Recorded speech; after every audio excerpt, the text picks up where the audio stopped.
تسمية النائب الأستاذ فنان سلام.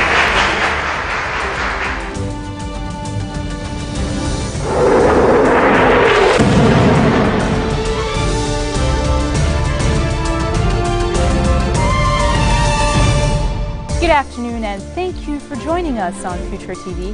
I'm Linda Tamim and these are today's top stories. Patriarch Bashar al-Rahi meets with President Michel Sleiman at Babda Palace ahead of an official visit to France and Latin America. The UN says an inspection team is in Cyprus and ready to deploy to nearby Syria to probe the alleged use of chemical weapons in the conflict.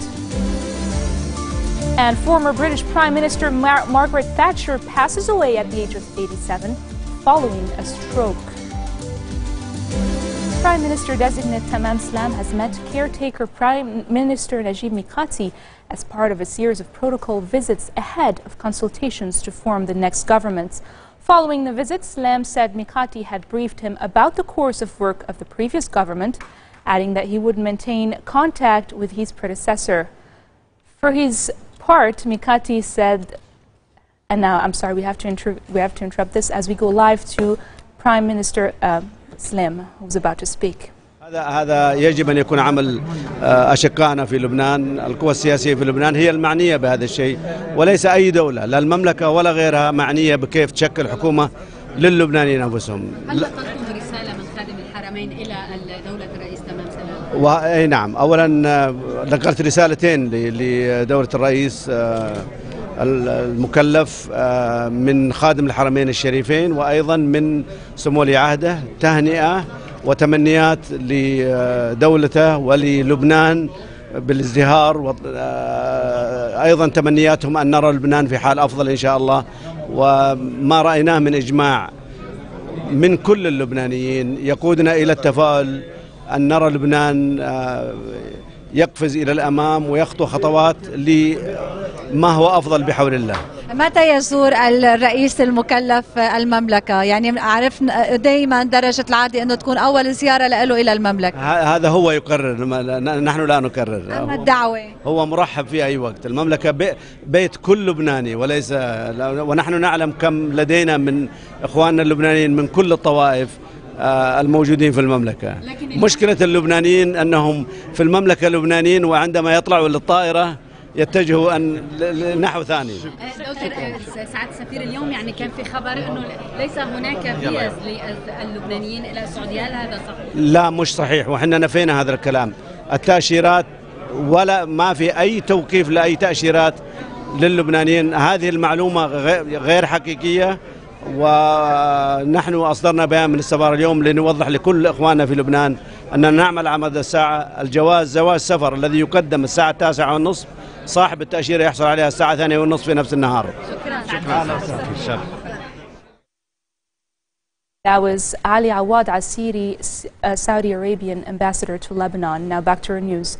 Patriarch Bashar al-Rahi has held talks with President Michel Sleiman at Babda Palace this morning ahead of an official visit to France and Latin America. Al-Rahi said all political parties were exerting efforts to strike a deal on a hybrid vote law after the four major Christian parties decided to suspend the Orthodox gathering proposal. The Free Patriotic Movement, the Lebanese Forces, the Phalange Party and the Marada Movement representatives had agreed to suspend the Orthodox proposal. The Patriarch hailed efforts of the Lebanese army, saying the rising number of Syrian refugees and the smuggling of arms are making the situation in the country difficult. During his visit to France, al-Rahi will hold talks with top officials, including President François Hollande. He will later visit the Lebanese expatriates in Argentina, Brazil, Paraguay, Uruguay, Venezuela, Costa Rica, and Colombia. President Michel Sleiman has discussed military cooperation with Greek Defense Minister Panos Panagiotopoulos. A statement issued by the presidential palace said Sleiman and Panagiotopoulos also discussed the situation in the region during talks at Babda Palace. Reports said Panagiotopoulos expressed Greece's readiness to cooperate fully in various fields. Panagiotopoulos also stressed his country's willingness to enhance military cooperation in terms of training Lebanese army officers at military academies in Greece. The Lebanese parliament is set to hold a session to amend the deadlines regarding the upcoming parliamentary elections.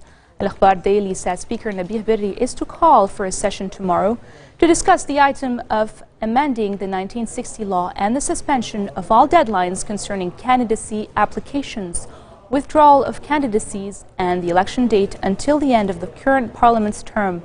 In an interview with Al Jamhuriya newspaper, March 14, MP Marwan Hamedi commented on the move prepared by the parliament, saying it did not entail abolishing the current 1960 law. Interior Minister Marwan Sherbil has requested the extension of the deadline for submitting candidacies until April the 24th, as well as the postponement of elections until June 16th.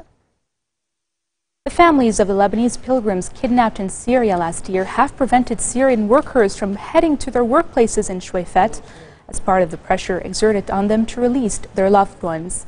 The National News Agency says the relatives of the 9 pilgrims stopped the Syrian border laborers from entering the factories and shops in Shuwaifat's Tiro area. They said they will take similar measures in the area of Burj al-Barajni in Beirut's southern suburbs on Tuesday. Their new tactic started last week after scores of protesters closed down Syrian-owned shops in Hayy Salam. The town of Adaisi in South Lebanon was on state of alert this morning after reports of Israeli activity along the border. The National News Agency says Lebanese army units deployed in the region after Israeli soldiers cut tree wigs along the barbed wire between Lebanon and Israel. The NNA added residents of Adaisi had heard the sound of sirens from Israeli settlements in Meksafam this morning.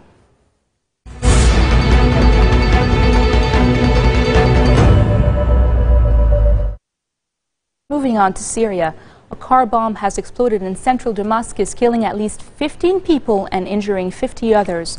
Reporters on the ground say intense gunfire followed the blast. The added preliminary information suggested the explosion was a suicide attack. Firefighters rushed to the area and worked to put out flames caused by the explosion, which took place near a school. Reporters believe children were among the dead and wounded. Several cars in the area were set ablaze by the blast. The explosion also occurred near the Syrian Central Bank. Security forces and the army quickly moved into the area to prevent people from approaching the scene of the attack. UN Secretary General Ban Ki-moon says all Syria's claims regarding chemical weapons in Syria should be examined. Ban said a UN inspection team is in Cyprus and ready to deploy to nearby Syria to probe the alleged use of chemical weapons in the conflict in the country. Ban said at the opening of the 3rd review of the Chemical Weapons Convention at the Organization for the Prohibition of Chemical Weapons that they still needed the Syrian regime's go-ahead. He added the UN was still in the process of discussing the issue with the Syrian government. For his part, Russian President Vladimir Putin said that weapons imports to all sides in Syria must stop. However, the Russian president added that Moscow is supplying the legitimate regime, which is not prohibited by international law.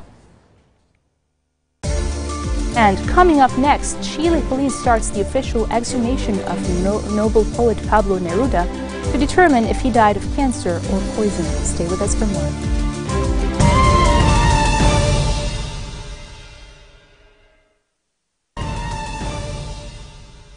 Welcome back. Qatar has pledged $500 million in aid to rebuild Sudan's war-ravaged western region of Darfur.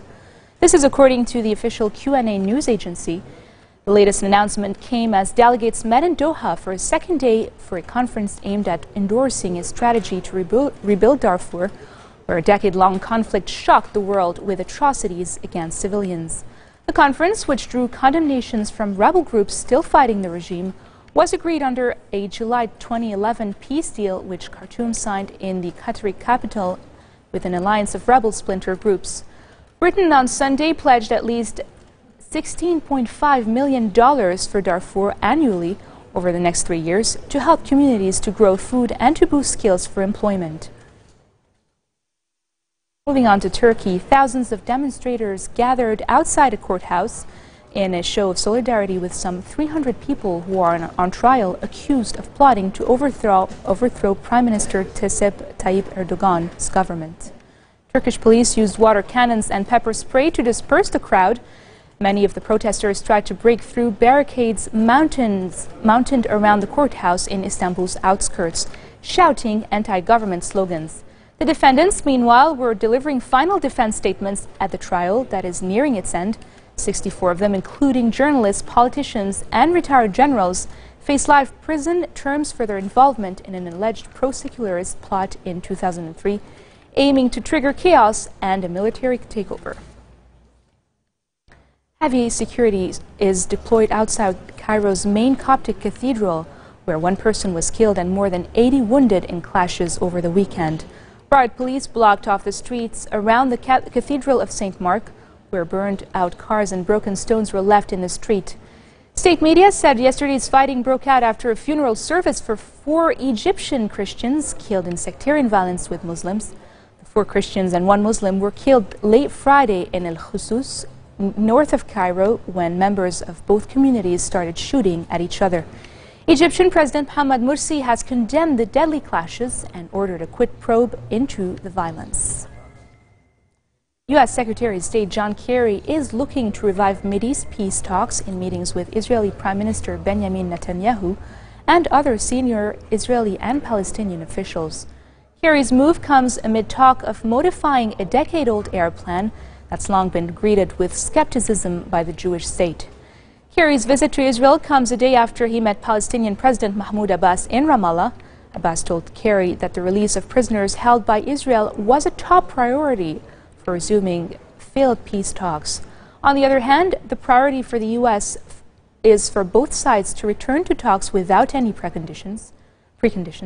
Kerry's on a 10-day tour, which will also take him to Asia. Former British Prime Minister Margaret Thatcher has passed away at the age of 87. Her spokesman, Lord Bell, said that Thatcher, who held the British government between 1979 and 1990, suffered a stroke and died peacefully this morning. The former Conservative leader had lived a withdrawn life after leaving active politics. She had been suffering from dementia for some time. The Iron Lady was a powerfully divisive figure, propelled into popularity by leading the UK into a military victory over Argentina and in the Falklands War in 1982. She was also remembered for an agenda of privatizing public services and fighting Britain's powerful trade union movement. North Korea announces it will pull all its 53,000 workers out the Kaesong Joint Industrial Zone with South Korea and temporarily shut down the complex. The country leader, Kim Jong-un, said Pyongyang will temporarily suspend the operations in the zone and examine the issue of whether it will allow its existence or close it. Reporters on the ground say North Korea has pulled its workers due to warmongers, a reference to the U.S. and its ally South Korea. On another note, South Korea's defense ministry has denied suggestions that a nuclear arms test was imminent in North Korea, saying reported movements around the reclusive country's atomic site were routine, contradicting earlier government comments. And now for other news around the world in brief. A delegation from the International Committee of the Red Cross has visited a hospital and public facilities in the northern Malian town of Gao and announces more than $40 million in additional aid to northern Mali. Regis Savios, deputy head of ICRC operations, was in Gao for Sunday's visit and said his organization would continue to support the area with increased funding. Hong Kong says it will tighten inspection of poultry imported from mainland China, where the number of people infected rose to 21 with 6 deaths. The World Health Organization praised China for mobilizing resources nationwide to combat the H7N9 flu strain by calling tens of thousands of birds and monitoring hundreds of people close to those infected. A local health organization are confident authorities could contain the virus, but warned information on the virus were still incomplete. A Samoan politician proposes to deal with Samoa's stray dog problem by slaughtering the animals and exporting their meat. The idea comes as Samoa's parliament debates how to deal with the problem of excessive number of feral canines. The decision has provoked objections from residents in the Pacific Islands nation, calling it an inhumane action.